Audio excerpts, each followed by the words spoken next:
inside. Is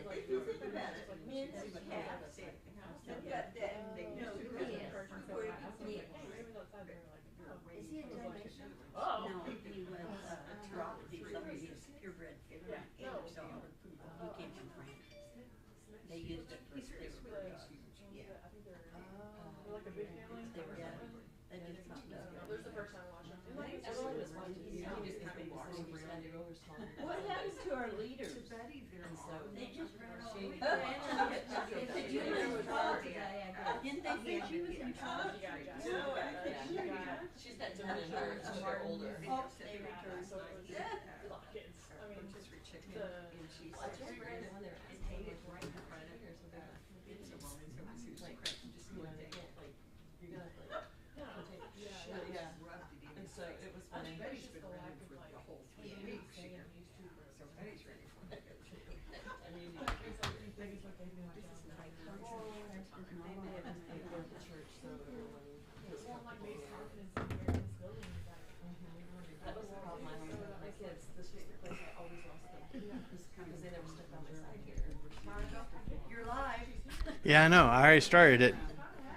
Just so whoever was watching online would know we are here. We've started.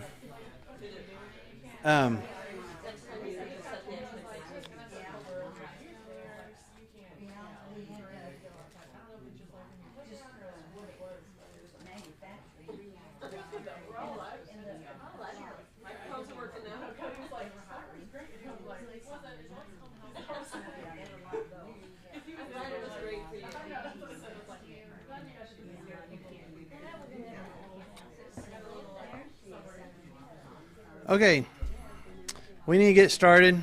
I want to go ahead and get the ball rolling. Brandon will be here, I think, in just a second. So we're in Revelation chapter 9. That's where we were last week. We'll pick up there again today. Has everybody got their house decorated for Halloween already, or is that still on? Sherry has, Pam has. Okay. Yeah. You have more. Yeah. Has everybody picked out their costumes for what they're gonna wear for Halloween? You said the same one that I used last year and the year before. Which is? A witch. A witch. Boom. Come on now. So you're going for something so foreign to your character. That's what you're doing. There you go. Okay. So what's the family theme this year? I know it had to have been picked out by at least back in July. Morgan wants us all to be trolls, like the movie Trolls. Mm-hmm. Yeah. Huh? I think that Raina would be Princess Poppy. I think that Remington would be Guy Diamond. I think that Thaden would be the little thing, whatever. And I think I would be the king, and then Morgan would be the scullery, the Zoe Deschanel, the not trolls, That's what we would be. Bergens, the Bergens. Yep, I have no idea. Right. That's right, dude. It's so good. Yeah. What? I'm just being me. Oh. Huh? Oh. What? No. Why would I see trolls? Why would you not? Yeah. He hasn't seen Frozen or Frozen 2. I have seen more than 50% of Frozen now because we kept we kept Millie for a few days, and that's like her favorite movie, and so it's either that or Bluey. And somehow you got both. Have you watched Bluey? have I watched Bluey? I even have to favorite episodes. The Bluey newsletter. I did. I'm on. Like I get emails from Bluey now. Laura, I'm on a Bluey email list. I'm on the Bluey email list now. I forwarded. Was it you and no? Yeah, it was you and Brandon and Scotty. Yeah, I get this random. Wait, did you not share with him? Oh. Okay. I don't know what that means, but anyway, yes, I've watched Bluey. Let's just say that Bluey list is not saying she's not randomly get I subscribed you to Is that what it the email list like 6 months ago. Seriously? For them to send you stuff. I never I click know, unsubscribe right? to anything. He's becoming a fan. I never click unsubscribe to anything. I spend every I morning did. like deleting probably 50 different emails. I went to the Blue website and it was like, put in your email to get this. And I was like, That's Marshall, why. Holy cow! Well done. Well played. Boom! I had no idea. Lori spoiled it. It's okay. Lori spoiled It it. makes me happy right now because that was 6 Yeah. months ago. We Okay, were- so for the record, online and everything, I have been the victim of a heartless prank Your life is perpetrated edified so by much more. my own staff. You're welcome. I know. He just said, "Oh yeah." He didn't unsubscribe. I just deleted. I just delete. Like, but then, didn't unsubscribe. but then, it was this whole announcement that I knew you guys like. Scotty was excited. I know. I forwarded it, like they're starting a new Bluey like website and all this kind of stuff. Did you know this? Great. Are your kids fans Now of you Bluey? know. There's gonna okay. Now you I'll know. forward you the email that I got because I From the forwarded it to newsletter that them. he Scotty was so subscribed to. excited. He's like, "That's awesome." How funny. Let's go. That's well done. Well played. Uh-huh. I've got 16,236 unread emails. Unread? Yeah. 16,236. I've still got a whole bunch of unreads. I don't have that many though. But Not a anyway. fan. Okay. So Miss Donna asked last week if we would try to get in a better habit of giving you guys the scripture references of things outside. Oh, okay. I was going to hand them to Lou and take one and pass them. So you wouldn't have to be turning back and forth as much when we say, hey, remember this reference, or let's look at this real quick. So here's a list of scriptures that we may or may not look at today besides Revelation chapter 9. Okay. I don't know that we'll get to all these. I just tried what I had in my notes. I copied all those scripture references down. So if we run out of copy, I just printed off a dozen. So if we run out, I'll make another one for you. Do we need any in the center? They got him. They got them. Was it? And then y'all want to share? Have any extra? Yeah, there we go. Oh, perfect. Nice, Marshall. Well, yeah, Yeah. awesome like that. Okay. So Revelation chapter 9, we're I guess a little bit past halfway in the trumpets. We've gone through. We went through the first 4 trumpets being sounded in chapter 8. Last week we talked about the 5th trumpet being sounded in chapter 9. There's a whole bunch of imagery with the locusts and the abyss and all that kind of stuff. Okay. And what we did at the end of class last week, so if you're already lost, I invite you to go back to last week's class because we don't want to spend a whole lot of time rehashing everything. But what we did last week was we kind of read through quickly what happened when the 6th trumpet was sounded. But we were running out of time in class, and so we just kind of read through it. But we wanted to make sure to point out kind of the end result of, or I guess what John's describes as the reaction from people when all these destructive things are happening. And so we're going to hit that again. But I want to go back to start out class this morning. I want to go back and pick up some of the things that we moved over a little quickly last week when the 6th trumpet was sounded, okay? And go into just a little bit more details. Some of y'all might have been like, that's fine, let's just keep moving. But I want to go ahead and go through a couple of these things, Okay. all right? Ruin my numbers. Now somebody's going to have to share those scriptures with Connie. So, okay, chapter 9. I'm going to read through. I'm going to start in verse 13. Nobody's going to take yours. Verse 13. We're going to read through to the end of the chapter, and then we'll go back through it. Okay. The 6th angel sounded his trumpet, and I heard a voice coming from the horns of the golden altar that was before God. It said to the 6th angel who had the trumpet, "Release the 4 angels who are bound at the great river Euphrates." And the 4 angels who had been kept ready for this very hour and day and month and year were released to kill 1/3 of mankind. The number of the mounted troops was 200 million. I heard their number. Verse 17, the horses and riders I saw in my vision looked like this. Their breastplates were fiery red, dark blue, and yellow as sulfur. The heads of the horses resembled the heads of lions, and out of their mouths came fire, smoke, and sulfur. 1/3 of mankind was killed by the 3 plagues of fire, smoke, and sulfur that came out of their mouths. The power of the horses was in their mouths and in their tails, for their tails were like snakes, having heads with which they inflict injury. The rest of mankind that were not killed by these plagues still did not repent of the work of their hands. They did not stop worshiping demons and idols of gold, silver, bronze, stone, and wood, idols that cannot see or hear or walk. Nor did they repent of their murders, their magic arts, their sexual immorality, or their thefts. Okay, so we have this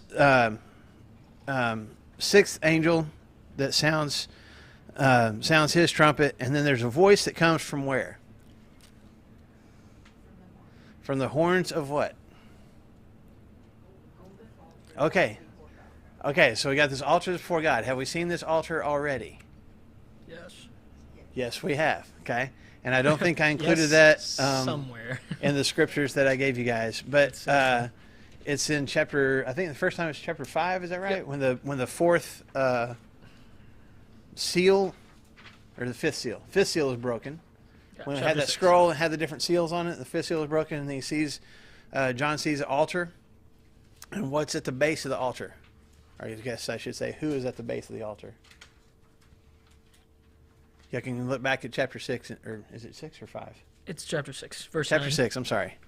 Verse 9. I saw under the altar the souls of those who had been slain because of the word of God and the testimony that they had maintained. Okay, so who's at the base of the altar? The martyrs, the people who lost their lives because of the message of Jesus, right? Innocent people who have lost their lives because of Jesus. And they cry out, "How long, O Lord? How long till you avenge us?" Right? Okay. And that may have been on that sheet of scriptures that I gave you. I don't have a copy now. Okay, it's on there too. No. So I'm having to look it up, and I had it typed out for you. Sorry about that. The intention was it. Yeah. I gave away all my copies, so I don't remember what I gave you guys. Okay. So here's this voice comes forward from the altar. So we're seeing this altar again, this altar of incense. We've also seen it. This is where the angel, before they sounded all the trumpets, the angel scooped up some incense out of the altar and flung it down on the earth. And there was, it came down like hail and destroyed a bunch of stuff. Do you remember that? That was in chapter 8. So we've seen this altar a couple of times. So there's a voice that comes specifically from the horns of the altar. Now, is that significant? Some people are like, well, it's just the random location that this voice happened to come from. It seems like it's not. It seems like it's not necessarily the voice of God, because it doesn't come from the throne. It's not the Lamb talking, but it's just this voice that John hears. But to me, the location is a little bit significant. Okay, so, and that's why I gave you the scriptures that I did. So when we talk about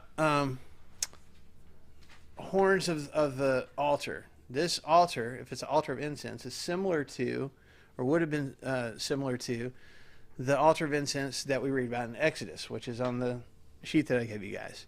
When the tabernacle was created, when Moses gets the plans for the tabernacle, one of the things they were supposed to create was this altar of incense that sat in front of the curtain in front of the most holy place, or the Holy of Holies.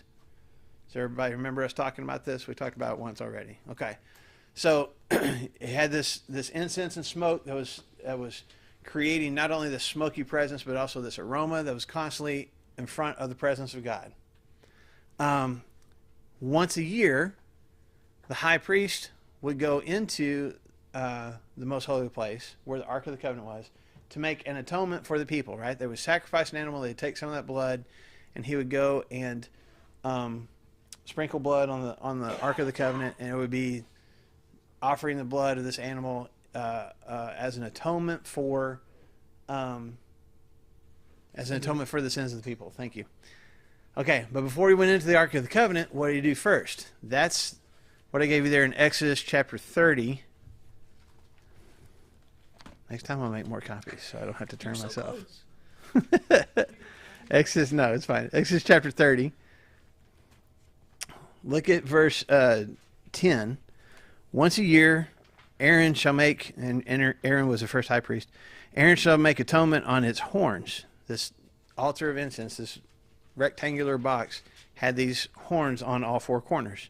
He shall make an atonement on its horns. This annual atonement must be made with the blood of the atoning sin offering for the generations to come. It is most holy to the Lord. Okay? So, there's there's horns on the original altar that was in the tabernacle, horns on the altar that Solomon built in the temple, right? So everybody knew what those were for. Think less about livestock horns, you know, like the long horns and stuff like that, and think more about this table that has 4 little kind of protrusions on that the would be side coming out of from it. Yes, ma'am. Have you ever seen Indiana Jones? I have. Was that look like it? Yes. It would be. They at Yes, least tried. for sure. At least Yeah, tried. they took the description and tried to make it look like that, for sure. Yeah, Raiders of the Lost Ark. That's the Ark of the Covenant. So anyway, Killing all the Nazis whenever it's open. that's right. So we got these horns on this altar, right? And there's blood from an innocent animal that would be poured on the altar. Okay. Now here we got this picture. And again, I may be reading too much into this. I'm kind of me personally Bible nerding out Bible right now. nerd. Yeah. Bible nerd.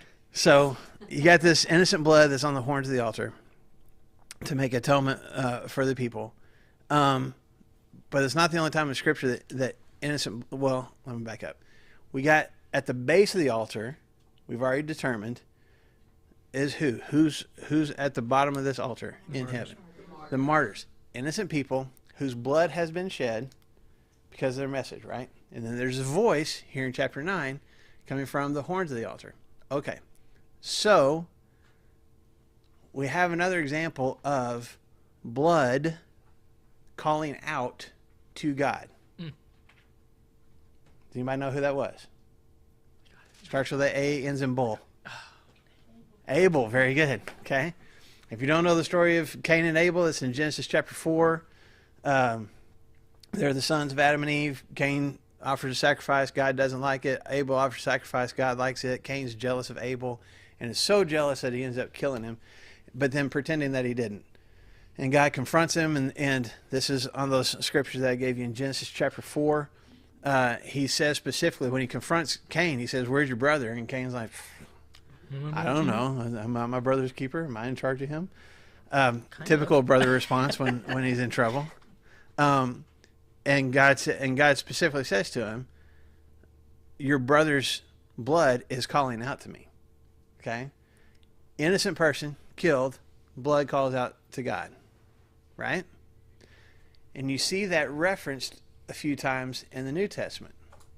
Jesus talks about in Matthew, as he's getting on to the Pharisees and the teachers of the law, he says in Matthew 23, Bless you. said it before it happened. Matthew 23, beginning verse 34, "Therefore I am sending prophets and wise men and teachers. Some of them you will kill and crucify. Others you will flog in your synagogues and pursue them from town to town. And so upon you will come all the righteous blood that has been shed on the earth, from the blood of the righteous Abel to the blood of Zechariah son of Berechiah, whom you murdered between the temple and the altar. And I tell you the truth, all this will come upon this generation." So Jesus even says to the teachers of the law and Pharisees of his day, you're going to persecute people. There's going to be people who are going to die, and it's going to be at your hands. And their blood is going to be on your heads. And just like the blood of Abel, okay, which that blood had a voice. It called out to God. All right? So here's where I'm tying all this together. John hears this voice, and he doesn't say whose voice it is. He just says it comes from the horns of the altar. What do we know about the horns of the altar of incense? There's innocent blood that is on the horns of the altar, right? And we know that the base of this altar are innocent people whose blood was shed because of their faith in Jesus, calling out. Okay? And so I think there's a correlation there where even if it's not a specific, we're not given the specific identity of the person who is saying this to the sixth angel, it is coming from the altar, where it would make sense that it would be it's the voice of innocent martyrs calling out in front of the presence of God. Does that make sense? Okay. In the grand scheme of this whole thing, does it matter all that much? Probably not. But I just thought there was an interesting correlation there of innocent blood on the horns of the altar, calling out, to this angel. Okay? Now, the instructions given to the angel are to do what? Go back in chapter 9. Verse 14. Verse 14, Brandon says. Release the 4 angels who are bound at the great river Euphrates. Okay? So, Brandon, who are these 4 angels? Oh. My mind went to, we've seen 4 angels before. Mm-hmm. And that would be in chapter 7. It's the 4 angels that were holding back the 4 winds. Mm-hmm. Yeah. So my mind went there first. So we've seen 4 angels before. Right. Yeah. I don't necessarily think that they're the same. I don't necessarily think that they're the same ones. It appears that they have different jobs. Because it says in verse 15, and the 4 angels who had been kept ready for this very hour and day and month and year were released to kill a third of mankind. We talked about that last week. But they seem to have 2 different jobs. So there's 4 angels that are holding back the 4 winds of the, they're holding back calamity from the whole earth. And then these 4 angels particularly have been kept ready for this moment, day, month, and year. And they are released to go and kill a third of mankind. Yeah, I'm with you. I don't think it's the same 4 angels. I think it's just... They're kind of like sent out in groups of 4. It seems like it. Well, but the 4 from chapter 7 kind of because they're at the 4 corners of the earth, so it kind of represents like a whole. The whole. They are surrounding the earth in some form or fashion, versus these guys are specifically. They've been bound. They've been held at the river Euphrates. So this is just a thought. I mean, there are a bunch of times, particularly in the Old Testament, that you have angels that are going out and doing God's will of destruction. I mean, you've got the angel of death that descends upon, you remember in the Exodus, that descends upon all of the Egyptians and takes their firstborn child if they're not protected by the blood of the Lamb. Got other times, there's times in Joshua. There's times, what are the other times? I mean, the day of the Lord depicts angels coming down and doing destruction and stuff. So I think it's not that we picture angels, we put them on top of our Christmas trees, these cute little cherubs and stuff like that too. And we talked a little bit about angels in our Heaven and Hell series and stuff too. But they have jobs. I mean, this is God's staff team. If he's the commanding general, this is their staff team. They all have jobs, and these particular angels have been set aside for this very moment, hour, second, to go and kill a third of mankind. Yeah, it's interesting that there was a specific time that God had in mind for this to happen. This isn't random. This is from the beginning. God has said this is going to be your job. This is the hour. This is the day. This is the month. This is the year. Right now, this is when it's going to happen. Now it's time. Now it's time to release them. There's some people that think it is the same 4 angels. I'm with you. I don't think it's the same because it seems like a different job that they have. There's some people that believe. 4 were good.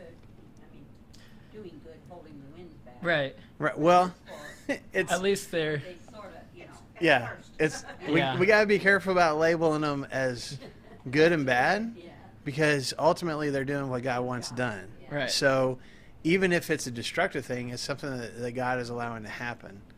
And that fits in with the judgment narrative that we've been talking about for these couple of chapters. So, go ahead. At this time, was the river Euphrates the biggest body of water that they were? Not necessarily the biggest, but it was very important, especially in Israel's history, for sure. Yeah, I know Yeah. it was in Egypt, Yep. especially, but I just wondered why was it the Great River Euphrates? Yep, and I'm going to talk about that in just a second. I knew you would. He's got it. He's got it. Yeah, I got some thoughts on the Euphrates, but with the angels, there's some people that think, like I said, it's the same 4. Brandon and I don't think so. There's some people that think they are demons because they were bound at the river Euphrates, and so there's people that, when I say demons, I mean devil's angels, evil angels, sinful angels Satan's that were staff bound. team. Yes. And one of the reasons is one of the scriptures that I put on that sheet for you, 2 Peter chapter 2 and verse 4. Peter happens to mention sinful angels that were bound, that were basically imprisoned, sent. I think he says they were bound to hell or sent to hell. They were bound up. So they're and then the different demons that Jesus cast out. There's a couple of those that talked about not wanting to be bound, not wanting to be locked up or thrown into the abyss or whatever. And so there's some people that look at these 4 angels who have been restrained or bound in some way to this point. They are Satan's servants, Satan's angels, who God is now allowing to be released to complete this destruction. Okay? Yes, ma'am. Sure, go ahead. Which I'm sure No. you're going to get to in a minute. Yeah. And I'll just wait Go ahead. to get to it, I know. But this verse is kind of unusual to me. Well, actually, I'm in verse 15. I kind of skipped ahead. That's okay. So forget it. But it says the hour, day, month, and year. That's kind of unusual in the Bible, isn't it? To be that specific. Right. Because God's time's not our time. And so usually it's just, even Jesus doesn't know he's going to return. Mhm. So it's, I just thought that was unusual. That It is, and it goes to show, at least from my perspective, we're talking about the day, hour, month, year, that God has a plan in mind, that God has specific things that, like, this is going to happen. I mean, what does Paul say about Jesus? At just the right time, Jesus was born into this world. At just the right time, Jesus went to the cross. Like God had a specific time for those things to happen. God still has a specific time, even for these destructive things to happen. He has that in mind, even if he doesn't communicate that to everybody else. So here's these trumpets being sounded, and these angels that have been bound, and God is like, now's the time. This is the time that I've always had in mind for this to take place. Okay? There are some people, I'll throw this out there, and I don't think this is accurate at all, but there are some people who think that these 4 angels represent the 4 Gospels, and that if you think about the Gospels, the 4 books of the Bible that talk about the life of Jesus, Matthew, Mark, Luke, and John, that they kill the people spiritually by showing that their beliefs and their value systems don't line up with the Gospels.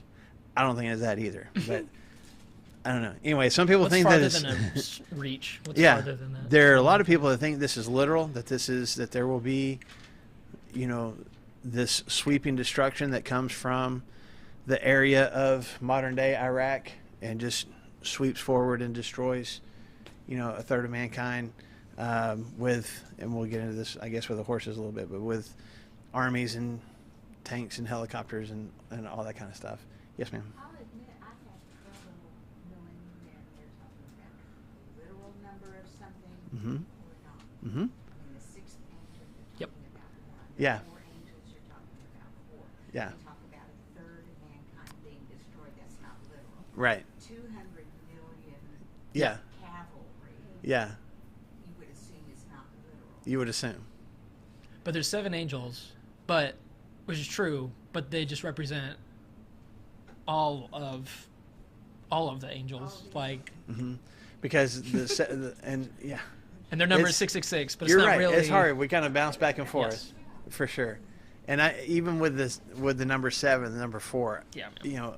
ultimately, I think that's somewhat symbolic. Maybe it's literal. There's some of the stuff that just I feel like, even with this, I feel like this can't be literal.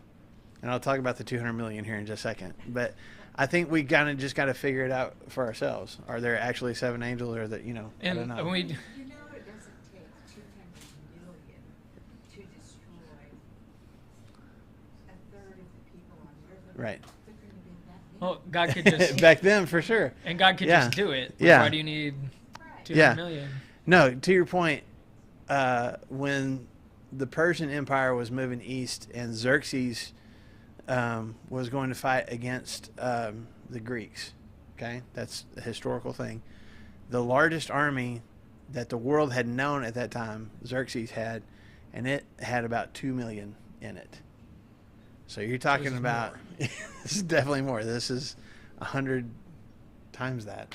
Anyway, so yeah, how you amass an army that big? Yeah. Going back and forth. I'm I with think you. That's It is our- difficult. The difficulty of our Mhm. 21st century minds. getting back into this, that's what we talked about last week, of just the difficulties of like, this wouldn't have been as hard for these first century Christians to be like, okay, but it just takes a lot of extra legwork to even get close. Yeah. So, well, and the other, like I said, some people think this is literal.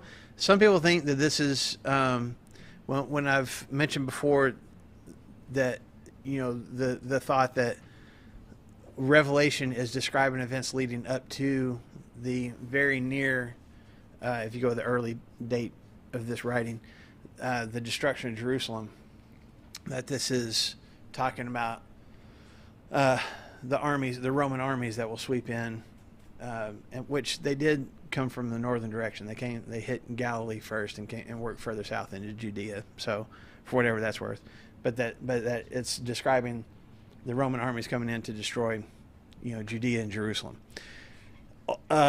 Honestly, I don't know that anybody has a solid answer. Most of the commentaries that I wrote were people that either emphatically said this is definitely it, or said, hey, here's a whole bunch of theories and you can pick whichever one you like, because nobody knows for sure.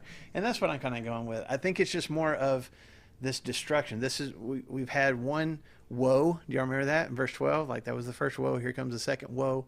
This time of grieving because the destruction is taking place, and whether it symbolizes something literal or something spiritual, there's judgment that has been holding back for a while, that God is now saying it is time to balance the scales. It is time for consequences to take place.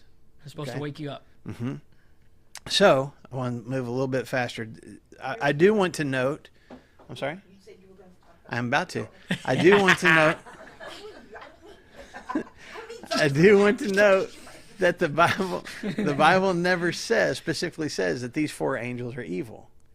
It just says there's 4 angels who are here at the river Euphrates and who are being turned loose. Okay, so whether they started out as evil or whether they started out, in heaven, either way, it's something that God is allowing to take place. It's consequences that are taking place. I think it's a stretch to assume that they're demons. I think that God would have made a more about it. Yeah, a little bit more clear about that. But that's just my opinion. But they're all bound up where, Lou? The river Euphrates. At the Euphrates River. I have Okay. some questions about that. So the Euphrates River is in modern day Iraq. It starts out actually in Turkey and flows through Iraq and ends up in the Persian Gulf. We find out about it the very first thing in the book of Genesis when God creates the Garden of Eden. The Euphrates is one of the rivers that flows, that kind of sets one of the boundaries and flows through the Garden of Eden. You read about it. This is where the area where the Tower of Babel was built in Genesis chapter 10, 11? 11. And this is the area on the northern side of Euphrates, is the area where Abraham first came from and ended up moving down into Canaan. Important space in our history. And then when the Israelites came out of Egypt and came into the Promised Land, the Euphrates River was kind of the northernmost border. Their boundaries didn't stretch past it. It stretched up to it, but not past it. They lose some of that land over the years, and then when David and Solomon are kings of Israel, that's the furthest, that's as far as the boundaries of Israel ever got, was to the Euphrates River. Now, so it had some significance in Israel's history. Plus, on the negative side, the Assyrian Empire that came and destroyed the nation of Israel, carried them all into captivity, never to be heard from again, started in the area of the Euphrates River. The Babylonian Empire, that conquered the Assyrian Empire and also conquered Judah and Jerusalem, destroyed the temple. The city of Babylon, the ancient city of Babylon, was actually on the Euphrates River. Like, they had even built part of the city walls kind of around and over the river itself, so they could constantly have a water source even if they ever got attacked by an invading army. So in Israel's history, there's this, the Euphrates kind of represented this boundary and also represented a place where destruction kind of flowed out from. This is where the Assyrians came from. This is where the Babylonians came from. This is when bad things come sweeping down the hillside into our country, that's the direction that they come from. Does that make sense?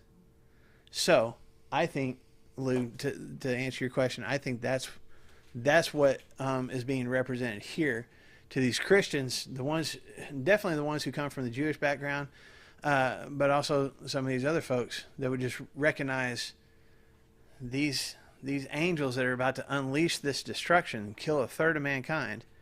They're coming from what in the Jewish mindset has always been a hub of destruction. This is where destruction always came from for their ancestors, and now here it comes again.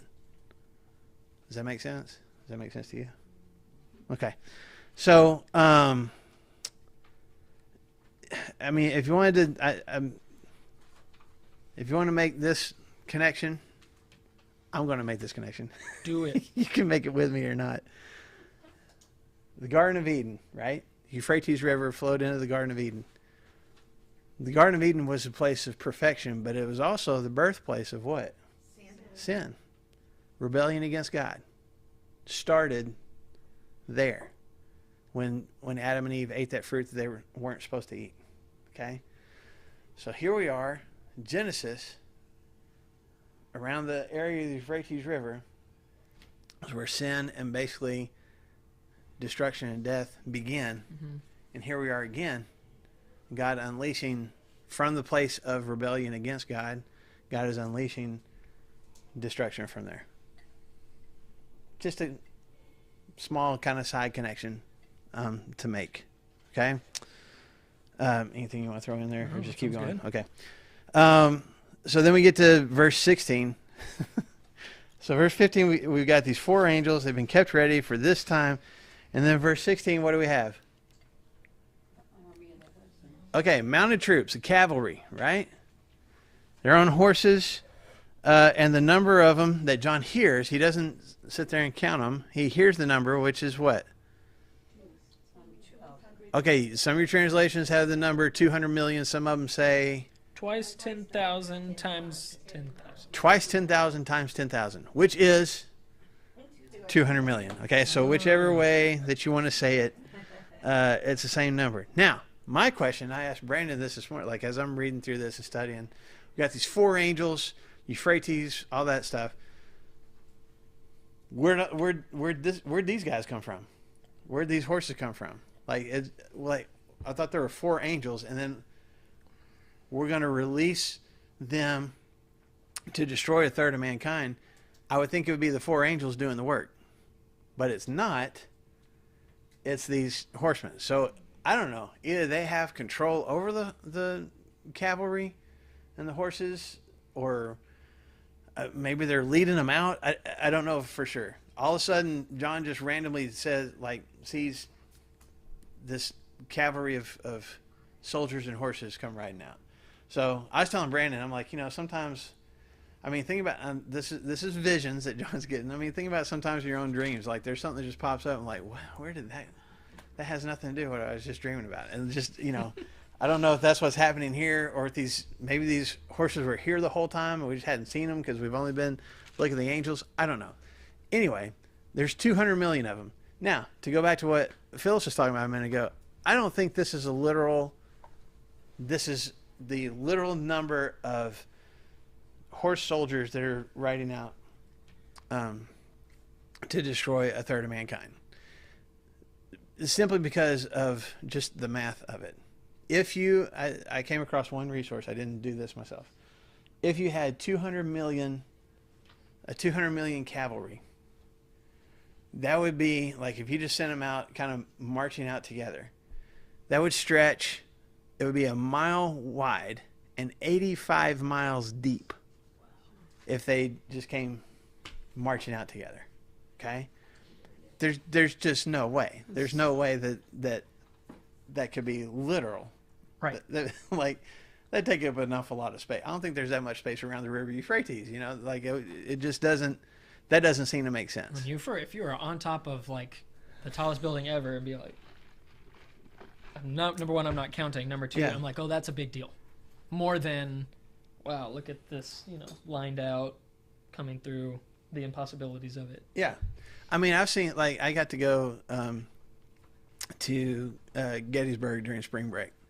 Huge, wide open area. Thousands of soldiers came across there. But it wasn't a mile wide and 85 miles deep. It's just, that's astronomical numbers. So I don't think this is literal. It's kind of like what we were talking about. John's had these different times where there's 144,000 or just the number that can't be counted. It's just this immense number of soldiers that are going out for this particular purpose. Now, it describes the horses. It says they got different colored. It doesn't really describe the people riding them. It describes the horses themselves. That they have different colored breastplates, red, blue, and yellow. And if you go back to the original Greek that this is written in verse 17, that red is specifically like a fiery red, and then the word that we have for blue is like a it's where we get the word, is it hyacinth? Is that a plant? Okay, it's a flower, right? So we get this. It's dark blue. That's where we get the word from. It's either dark blue or dark purple. Cool. Mm-hmm. Oh, well.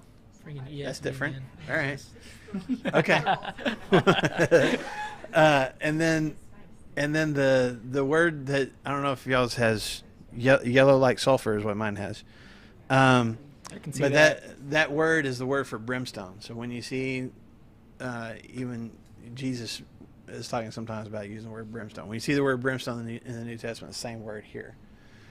But carrying with it the connotation of sulfur. Now, if you look to the next verse, what breathes out of these horses? Fire, smoke, sulfur, right? Or brimstone. So they have these colors that represent the three different things that they use to inflict this plague and kill mankind. They kill them with fire, they kill them with smoke, they kill them with I guess these noxious gases of sulfur. And they were also scary because the heads of the horses are not horse heads, but lions. Okay, and then they got tails for snakes, or their tails are snakes. They got tails for snakes. They got snakes for tails. What I meant to say, the tails were like snakes with heads that could inflict injury. It doesn't say that they inflicted injury, but they could. And then even with that, I think mine in verse 19 says the power of the horses was in their in their mouths and in their tails. That word power is different than like ability. Strength. It is the word that's more often used throughout the New Testament for our English word authority.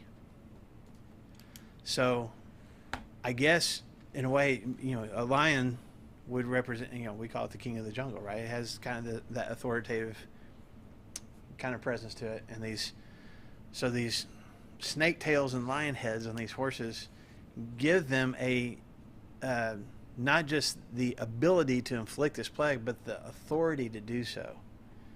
Does that make sense? They are being sent on this mission by God, and there is something in their physical nature that is demonstrating they have almost the right to do this, is the authority to do this. Does that make sense? Mm-hmm. So it's the same thing with the death angels of, that the angels aren't going and just like murdering people. God has given them the authority to do so. Mm-hmm. So it really doesn't describe a whole lot about how they do this. It's just, a plague that with fire and smoke and sulfur. And then the verses that we read last week, which I don't want to spend a whole lot of time here because we want to try to get into chapter 10. But with all this that happens, so we got these two different trumpets again sounded, and this just awful destruction that takes place through these creatures, these horses with lion heads and snake tails, these locusts with, gnashing teeth and all this frightening imagery and this destruction that's taking place. And yet, the people who survive all this destruction, what does it say about them? In verses 20 and 21. They still don't change. They still don't. there's consequences coming because of the choices that people have been making, and yet the people who even witness those consequences, if they haven't experienced them themselves, what do? They keep doing the things that are causing the destruction. And again, it's kind of a question for us. Like, when I see people suffering consequences because of choices that they made, do I say to myself, boy, I don't want to go through that? Or do I just keep trucking right ahead and doing the things that God doesn't want me to do either? So, rhetorical question. We talked about it last week. Let's jump into, if y'all are okay with it, we're going to jump into chapter 10. It's a short chapter. We might get through it. I took longer on chapter 9 than I thought I would. I apologize. Lou kept asking about the Euphrates, so... Boom! No. Lies. So, chapter 10, you want me to read and then you tell us what it all means? Awesome, that's what we're going to do. Then I saw... It's kind of a pause in the action. Then I saw another mighty angel coming down from heaven. So we've had the 7 angels with 7 trumpets. We've seen what happens with the first 6 trumpets. And then John says, okay, hold on just a second. Before the 7th trumpet, I saw this other angel come down. Okay? He was robed in a cloud with a rainbow above his head. His face was like the sun. His legs were like fiery pillars. He was holding a little scroll, which lay open in his hand. He planted his right foot on the sea, his left foot on the land, and he gave a loud shout like the roar of a lion. When he shouted, the voices of the 7 thunders spoke. And when the 7 thunders spoke, I was about to write, but I heard a voice from heaven say, seal up what the 7 thunders have said, and do not write it down. Then the angel I had seen standing on the sea and on the land raised his right hand to heaven, and he swore by him who lives forever and ever, who created the heavens and all that is in them, and the earth and all that is in it, and the sea and all that is in it, and said, there will be no more delay. But in the days when the 7th angel is about to sound his trumpet, the mystery of God will be accomplished, just as he announced to his servants the prophets. And then the voice that I heard from heaven spoke to me once more. Go take the scroll that lies open in the hand of the angel who is standing on the sea and on the land. And so I went to the angel and asked him to give me the little scroll. And he said to me, take it and eat it. It will turn your stomach sour, but in your mouth it will be as sweet as honey.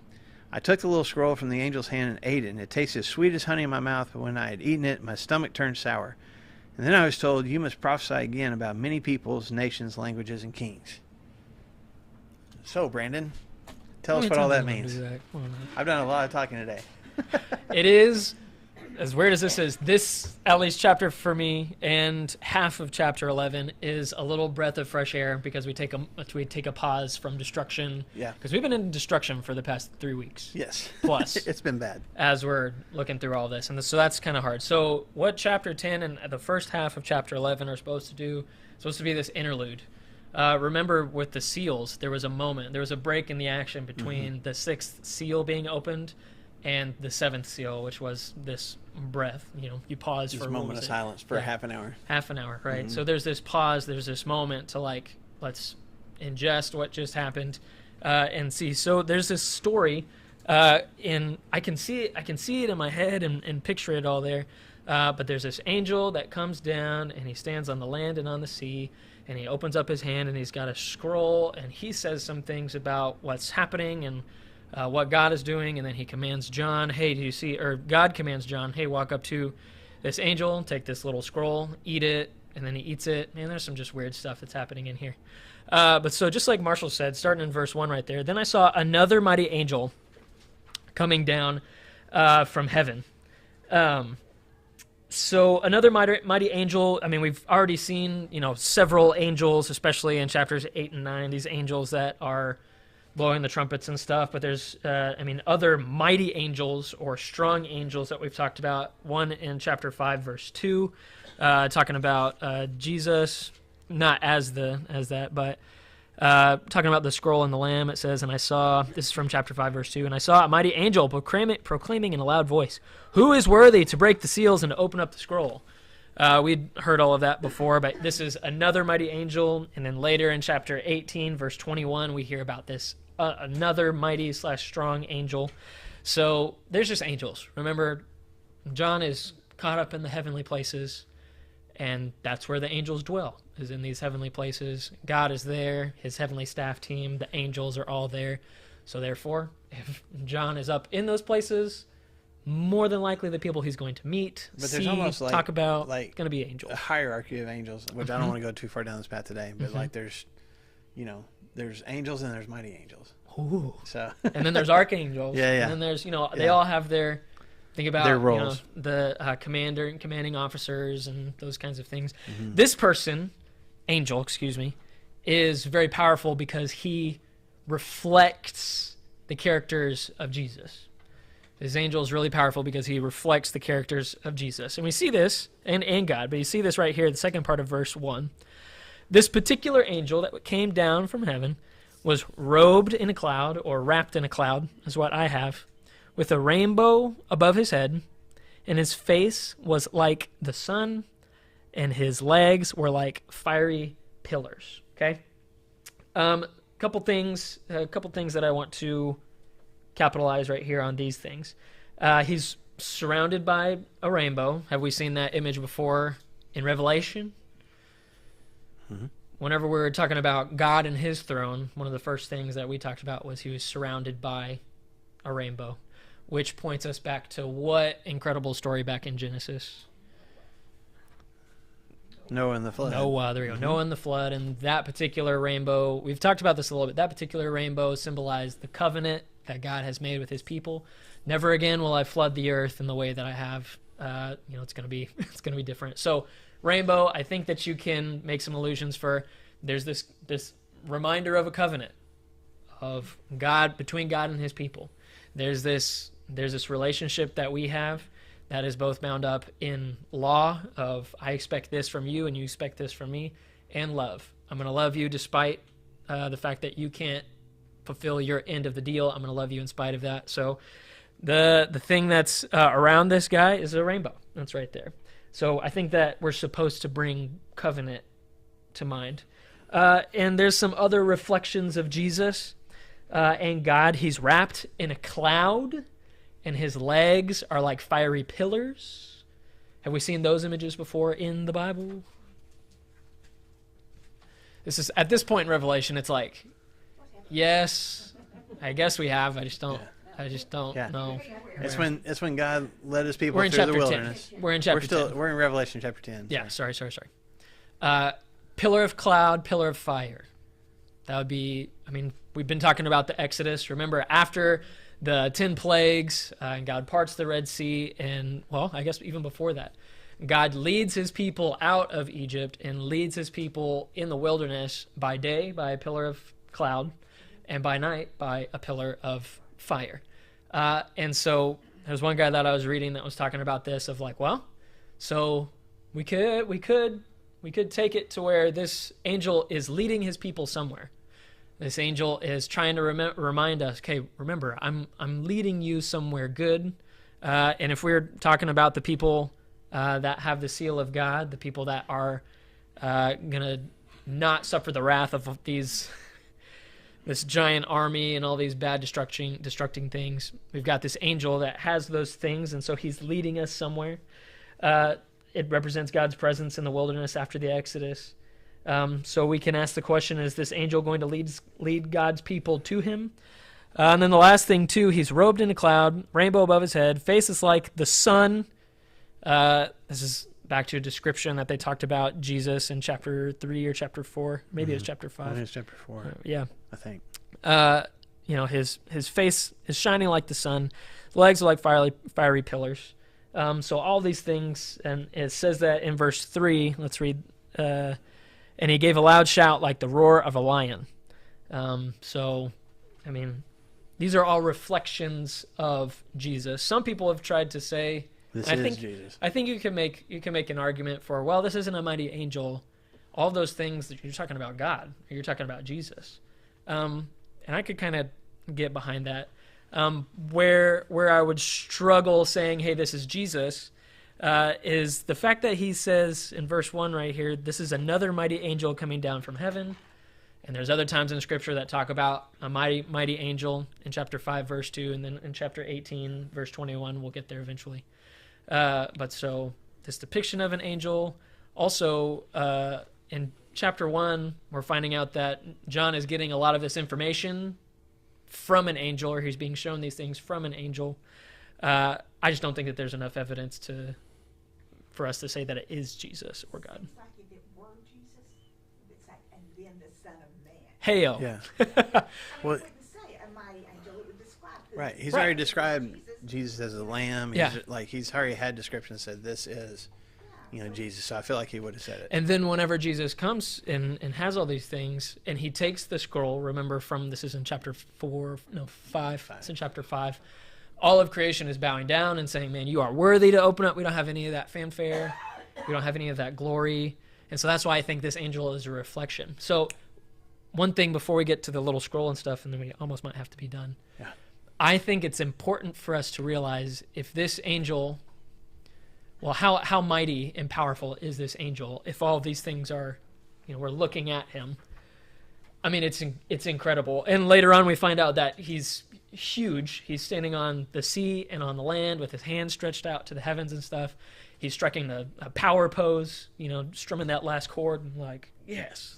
That's kind of what I'm picturing yourself too. But there's some power. There's this cloud. There's this rainbow. There's, face shining like the sun, the pillars of fire and stuff.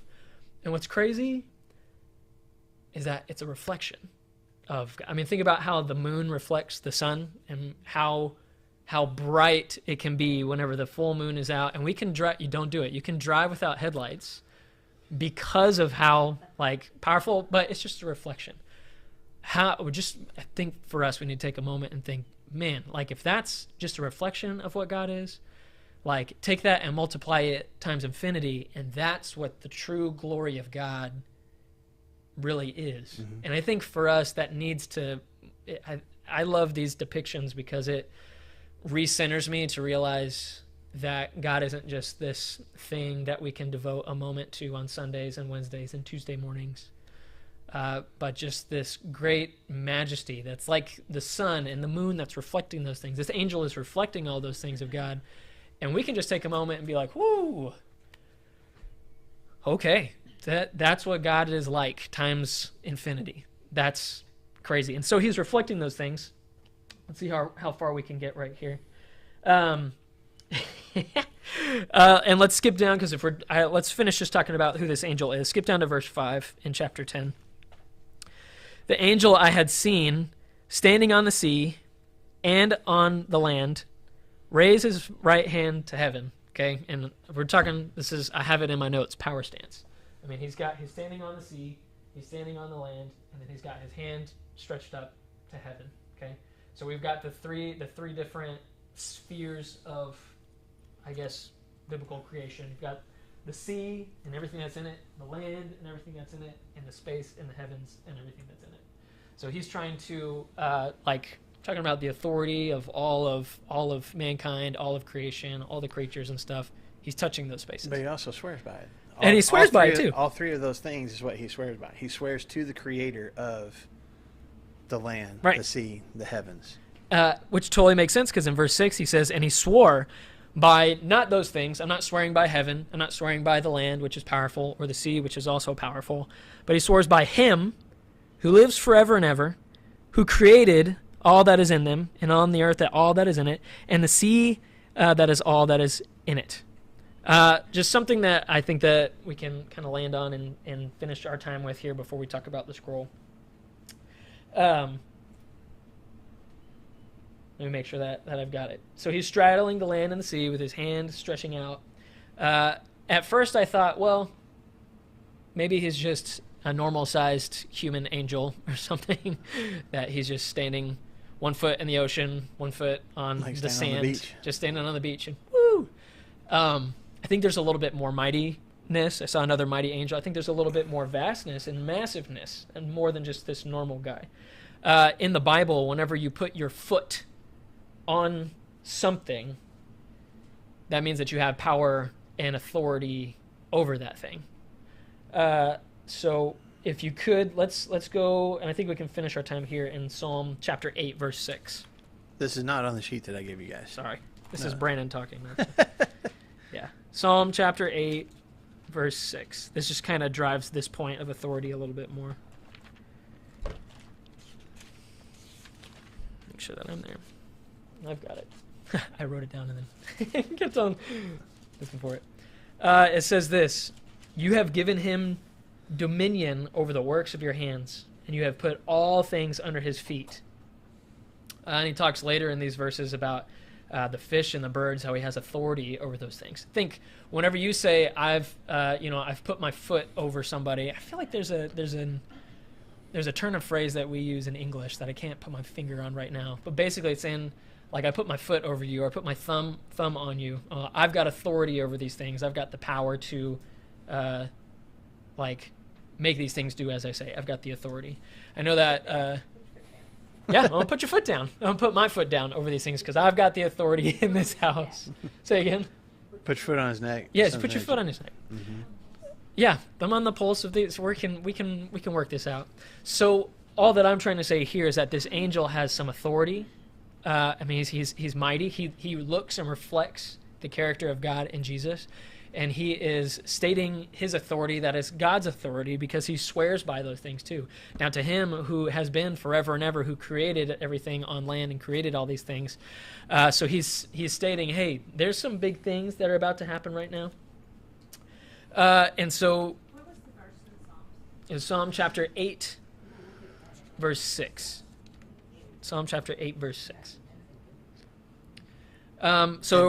In the context of that psalm, I mean, David is talking about humankind, that God has made humans, I mean, basically the top of the food chain. Like he's put all those, the birds and the animals and everything under our authority. But it's the same imagery as what he's talking about here. Yeah. Because that's what God gave Adam in Genesis, was you're going to have power and authority over all these things that creep and crawl. You're going to be the one that establishes order for those things and that domesticates those things. So I think two thoughts that I'll just leave with us today. And Marshall, you can chime in when you need to. So it's time to wrap up. I got so you. Go ahead. Remember that this angel is a reflection of God, and this angel is the reflection of God, and he's asserting God's authority over these things. There's a lot of things that have happened in our world in the past couple of days, and it's a reminder about what humankind is capable of. And I'm not talking about the politics of all these things. I am talking about murder and rape and all of the atrocities that are happening in the Middle East right now. It's important for us to, number one, see this reflection of God's authority and power, and to let that color our depictions of what's happening in the world. And for us to know that God is in charge of the land, he's in charge of the sea, he's in charge of the skies, and everything that fills those things. And so we mourn with those who mourn, we rejoice with those who rejoice. There's a time for everything, a time to be happy and a time to be sad, a time to reap and a time to sow. And as we put all those things that are happening right now on the other side of the world into this context, we need to understand and realize that nothing happens outside of the authority of God. Nothing goes unseen by this God who is infinitely bigger than we can imagine. He's the one that holds the keys. He's the one that is ultimately going to exact justice. He's the one that's ultimately going to vindicate those who have been murdered that are innocent. And he's the one that's still in control. And so I want us to leave us with that thought, and just to remember that although this angel, it seems like he's worthy of praise, he is the one that is constantly saying he is the one that's worthy of praise and not me. He's the one that's constantly reflecting that. And so where does that fall to us too? If we are in God's image and we are the reflections of him, which is what we're supposed to be the images of God on this planet, and if we're going to reflect that glory, are we reflecting that to other people as well? Are we being like this angel? Are we being like the moon reflecting the sun? Are we reflecting the great majesty of God and who he is, how powerful he is? And in this moment right here, that's everything that's happening in the Middle East, are we offering peace, not answers? Are we offering peace? Are we offering love? And are we reflecting a world that desperately needs Jesus to the one thing that can help us and save us in these days? I think it's incredible, and that's it. That's a good place to put a bookmark. So we'll start with chapter 10, and I know we'll get into chapter 11. I won't promise that we'll finish 11, but we'll definitely get into chapter 11 next week. All right? So if you got more questions, we're going to go ahead and stop the stream. But if you got other questions, stick around and feel free to ask them. And if you guys want to figure out or take your guesses before our next class on what the Seven Thunders actually said, we kind of skipped over that. Yeah. So And then who knows? he totally jumped over it. Yeah, I said, Yeah. no, we're not going to do that. Hey, how about we skip that verse? Yeah. So we need to devote more time to it. Yeah, just a quick answer next week, but we will. But if you want to try to guess, feel free. Hey, I'm going to guess too.